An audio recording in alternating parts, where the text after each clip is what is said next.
A to Z news में खुशामदीद और ए to Z news के साथ मैं हूं ईमान फातिमा। नजर डालते हैं आज की अहम।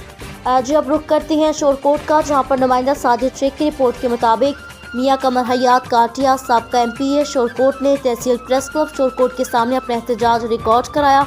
कहा, चौधरी परवेज इलाही और चौधरी मोनस इलाही के घर पर पुलिस गर्दी किसी सूरत बर्दाश्त नहीं की जाएगी। निगरान हुकूमत इलेक्शन कराने आई है, छापे मारने नहीं। पुलिस गर्दी की जितनी मजम्मत की जाए इतनी कम है। साबिक वज़ीर आला के घर का तकद्दुस पामाल किया गया। जो चौधरी परवेज इलाही ने अपने दौरे हुकूमत में किसी के खिलाफ इंतकामी कार्रवाई नहीं की। साबका MP व मशीर वज़ीर आला पंजाब मियां मोहम्मद कमर हयात काठिया ने कारकुनों के साथ अपना एहतजाज रिकॉर्ड करवाया। इस मौके पर सेक्रेटरी इंफॉर्मेशन जंग मलिक जमशेद अली भी मौजूद थे। कैमरामैन टीम के साथ Sajid Sheikh, A to Z news Shorkot. फिलहाल के लिए न्यूज़ स्टूडियो से इतना ही। मज़ीद खबरों के लिए हमारे साथ रहिए और देखते रहें A to Z न्यूज़, क्योंकि A to Z न्यूज़ आप तक पहुंचाता है हर खबर सच के साथ।